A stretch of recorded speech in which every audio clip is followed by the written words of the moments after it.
August 1944, Wolf's Lair. 7 reports arrive within 96 hours. 2nd Panzer Division, combat ineffective. 9th Panzer Division, location unknown, presumed scattered. 116th Panzer Division withdrawing without orders, cohesion lost. Panzer Lehr effective strength below 15%. Hitler stares at the map. 7 Panzer Divisions, the mobile reserve meant to stabilize the Western Front, have ceased to exist as fighting formations. Not destroyed in one massive battle.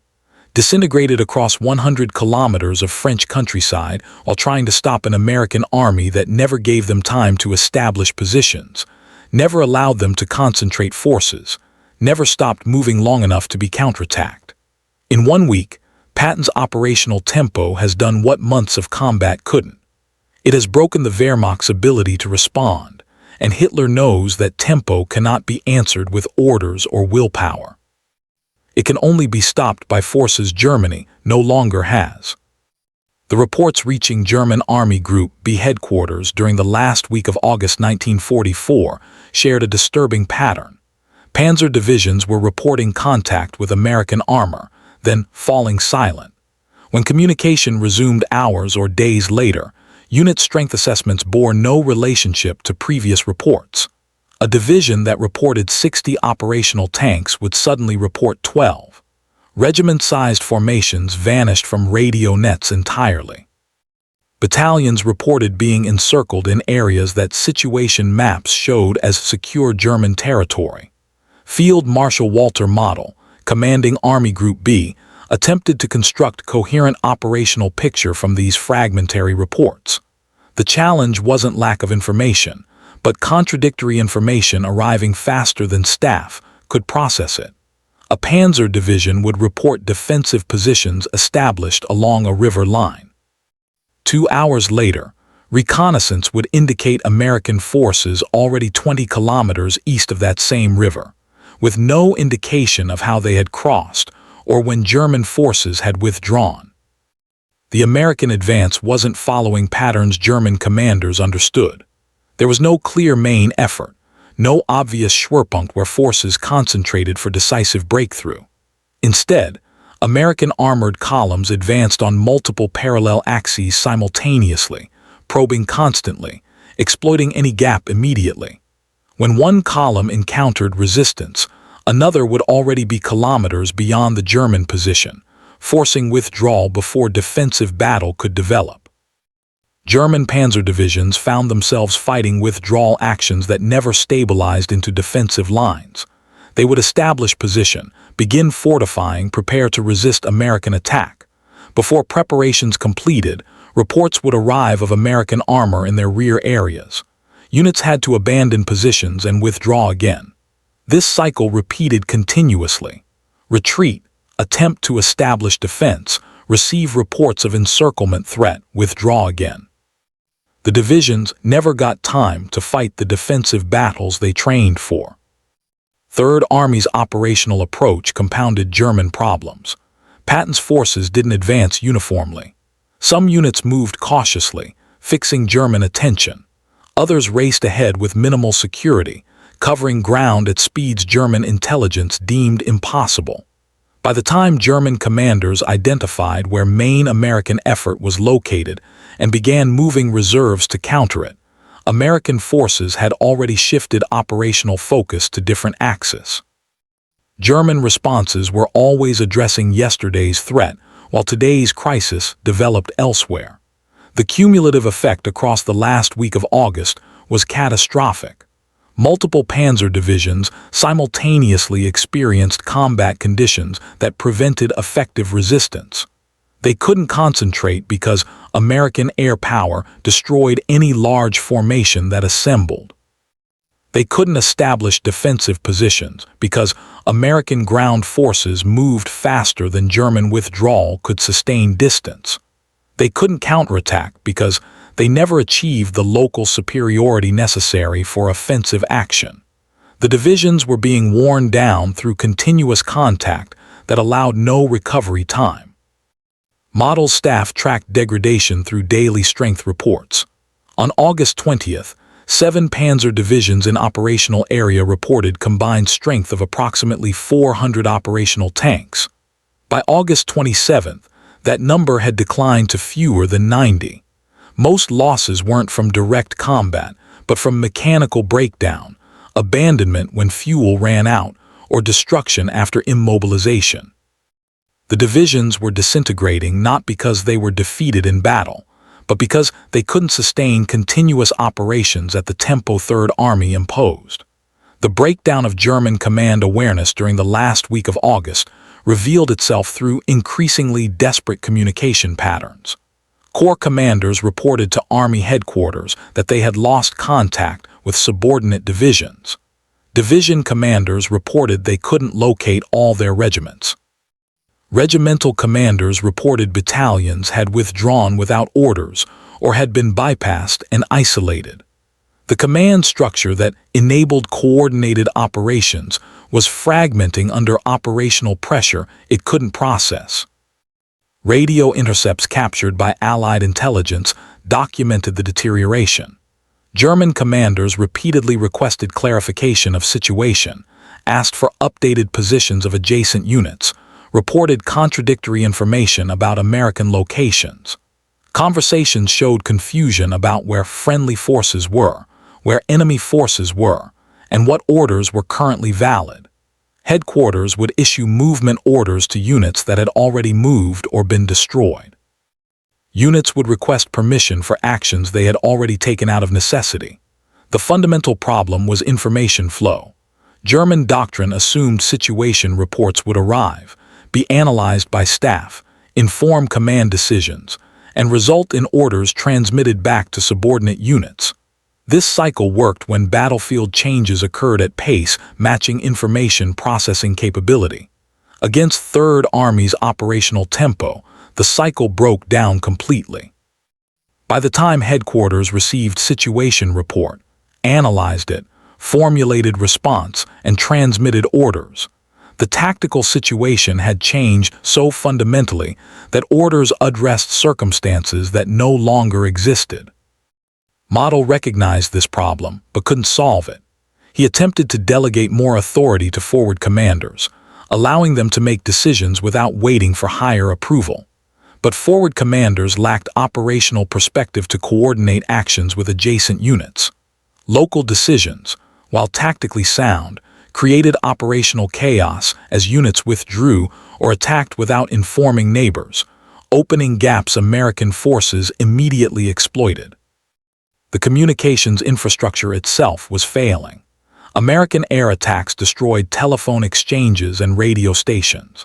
Signal units couldn't maintain networks when constantly forced to displace to avoid capture. Couriers got lost or were intercepted while attempting to deliver messages through areas where frontline locations were uncertain. German forces were losing ability to communicate at exactly the moment when rapid communication was most essential. Particularly devastating was loss of situational awareness at Panzer division level. Division commanders needed to know where their subordinate regiments were, what their strength was, what enemy forces they faced, and what support they could expect. During the last week of August, division commanders increasingly lacked this information.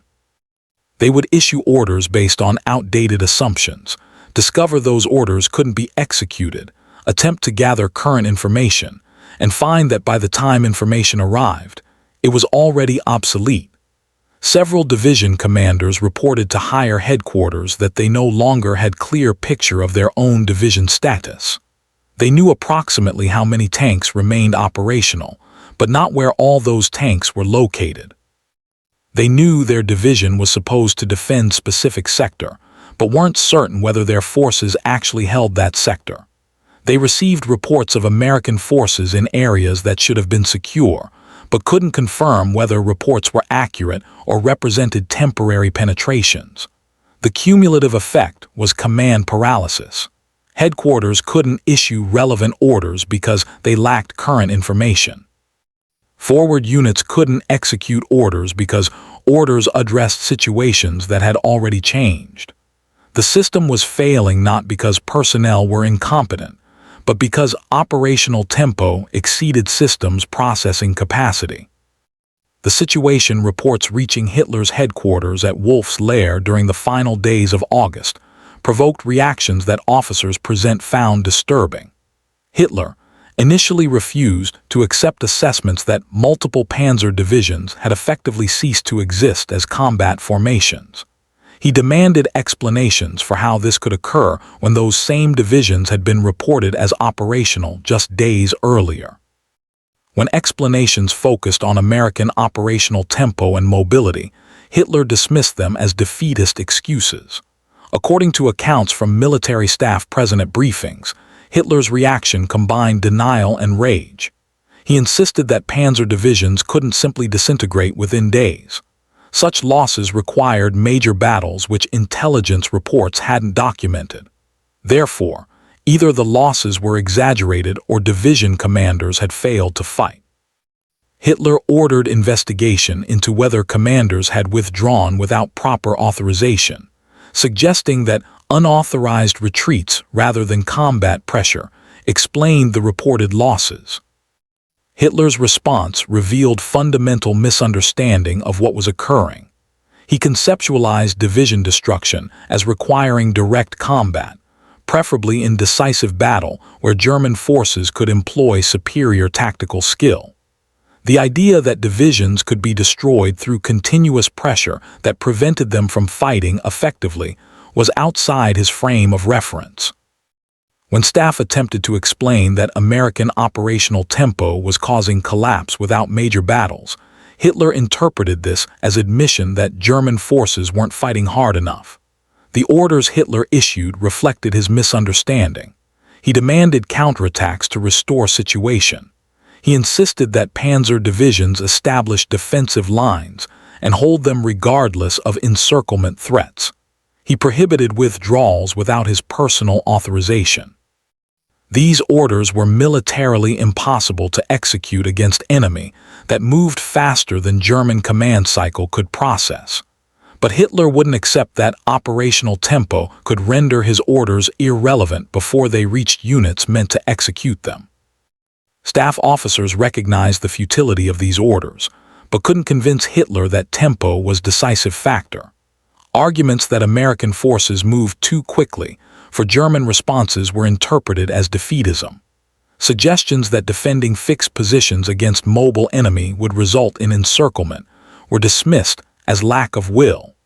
Hitler's operational paradigm didn't accommodate the reality that Third Army's approach had made traditional German defensive doctrine obsolete. The internal discussions at German High Command revealed deep pessimism among professional military staff. They understood that losing 7 Panzer divisions worth of combat power in 1 week was catastrophic. These weren't infantry divisions that could be reconstituted with conscripts. These were armored formations requiring tanks, trained crews, and supporting vehicles that Germany's shrinking industrial base couldn't replace quickly. The losses represented permanent reduction in Germany's ability to conduct mobile defense. More troubling was recognition that the operational approach that destroyed these divisions would continue. American material superiority meant Third Army could sustain high operational tempo indefinitely. German forces couldn't match that tempo with existing resources. Therefore, the pattern of continuous pressure leading to division collapse would repeat until German forces in France were completely destroyed. Staff officers saw this clearly. Hitler either didn't see it or refused to acknowledge it. What Hitler said during these final days of August revealed a leader confronting reality his worldview couldn't accommodate. Officers who attended strategy sessions at Wolf's lair recorded conversations that showed Hitler's psychological state deteriorating as reports arrived. When General Alfred Jodl presented casualty figures and unit status reports, Hitler would interrupt with accusations. He claimed commanders were exaggerating losses to justify their failures. He suggested that American advances were being allowed to happen through incompetence or cowardice, rather than enemy capability. One exchange captured by multiple witnesses showed the disconnect between Hitler's perception and military reality. When told that Panzer Lehr Division had been reduced to fewer than 20 operational tanks, Hitler responded that this was impossible because the division had received reinforcements just weeks earlier. Staff officers attempted to explain that those reinforcements had been consumed by continuous combat without rest or recovery time. Hitler rejected this explanation, stating that if the division had fought properly, it would still be intact. He ordered that division commander be relieved and investigated for dereliction. The order couldn't be executed because by that time, Panzer Lehr Division's command structure had disintegrated, and the commander's location was unknown. Hitler's statements during strategy conferences revealed his interpretation of events. He repeatedly claimed that the crisis in France resulted from failure of will rather than American operational superiority. He told assembled officers that Germany had defeated enemies with superior numbers before, and would do so again if commanders showed proper National Socialist determination. When staff officers attempted to explain that the problem wasn't numbers but tempo, that American forces were operating inside German decision cycles and preventing effective response, Hitler interrupted these explanations. He stated that talk of enemy tempo was excuse-making, that determined defense could stop any attack regardless of enemy speed. These statements showed Hitler's complete misunderstanding of operational reality facing German forces. What made Hitler's reactions particularly disturbing to professional military staff was his proposed solutions. Rather than acknowledging that German forces in France needed to conduct strategic withdrawal to shorter defensive lines where they might stabilize situation, Hitler demanded immediate counteroffensive. He ordered that remaining Panzer forces be concentrated for attack to cut off American spearheads. Staff officers knew this was impossible. The remaining Panzer units lacked fuel for major operation, lacked air cover, lacked the numerical strength for breakthrough attack, and would be destroyed by American air power if they attempted to concentrate. But Hitler insisted the attack be planned and executed. When informed that concentrating remaining armor would create exactly the conditions that had destroyed previous divisions, specifically vulnerability to American air attack and inability to respond to American operational tempo, Hitler dismissed these concerns. He stated that previous failures resulted from weak leadership, not from fundamental operational problems. He claimed that properly led German forces could defeat Americans in direct combat. This belief persisted despite all evidence from the previous week, showing that American forces had systematically avoided the kind of direct combat Hitler imagined, instead destroying German divisions through operational maneuver that prevented them from fighting. Hitler's statements revealed he was fighting war that existed in his mind, rather than war occurring in France. The conversations at Wolf's lair during late August showed Hitler returning repeatedly to question of willpower. He told staff officers that German forces had superior training, superior equipment, superior tactical doctrine. Therefore, defeats must result from insufficient will to employ these advantages. He rejected explanations that American operational approach had negated German advantages by preventing their employment. Hitler's worldview required that determination and willpower overcome material circumstances. The idea that operational tempo could be a decisive factor independent of will was philosophically unacceptable to him. This created an impossible situation for military staff. They understood the reality in France, but couldn't communicate it in terms Hitler would accept. Multiple officers recorded Hitler's statement that became infamous among surviving staff. When told that 7 Panzer divisions had been destroyed in 1 week, Hitler responded, "Then we will build 7 more." Staff officers present recognized this statement as revealing complete disconnection from reality. Germany's industrial capacity in August 1944 couldn't build 7 Panzer divisions in months, much less replace them while fighting continued on multiple fronts. More fundamentally, even if tanks could be produced, trained crews were irreplaceable at the rate they were being lost. Hitler's statement showed he was thinking about divisions as numbers on maps rather than as complex military organizations requiring years to develop institutional capability. What Hitler said about Patton personally revealed his need to explain defeats through personal factors rather than systemic factors. Hitler claimed Patton was lucky, that his success resulted from recklessness that happened to work rather than from superior operational approach. He told staff officers that Patton's forces were overextended and vulnerable to counterattack, that one sharp blow would collapse the American advance. This interpretation required ignoring all evidence that Patton's apparent recklessness was actually carefully calculated operational tempo that German forces couldn't match.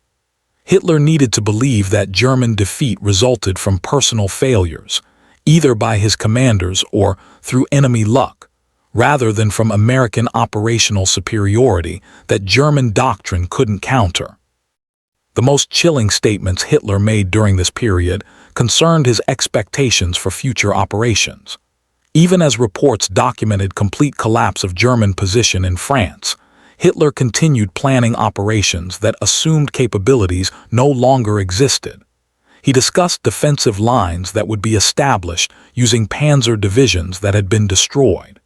He planned counteroffensives that required mobile reserves Germany no longer had. He issued orders for operations that staff officers knew were impossible to execute. When staff attempted to explain that planned operations exceeded available capabilities, Hitler accused them of defeatism. His statements showed a leader who had lost connection with reality his forces faced. What made Hitler's statements during late August 1944 historically significant was that they revealed the psychological breaking point where his control over military operations became actively harmful. Previous crises had seen Hitler make questionable decisions, but decisions based on some connection to military reality. After Patton destroyed 7 Panzer divisions in 1 week, Hitler's statements and orders showed no connection to actual conditions. He was commanding forces that didn't exist, planning operations that couldn't be executed, and dismissing reports that contradicted his worldview.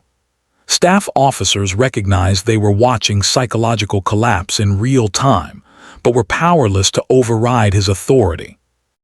The week in August when 7 Panzer divisions disintegrated marked point where German defeat in West became inevitable absent some external political development.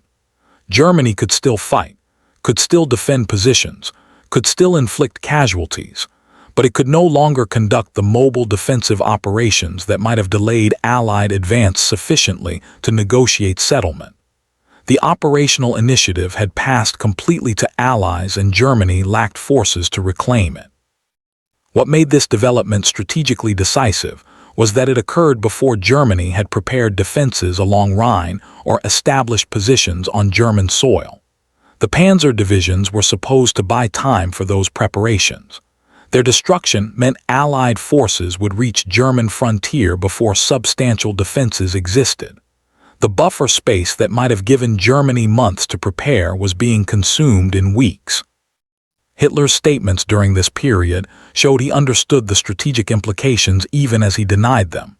He told staff officers that if situation in France couldn't be stabilized, the war was lost.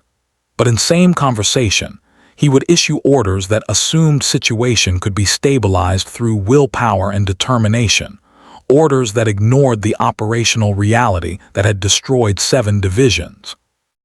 This cognitive dissonance, the simultaneous recognition of disaster and denial of its causes, characterized Hitler's leadership during late August 1944.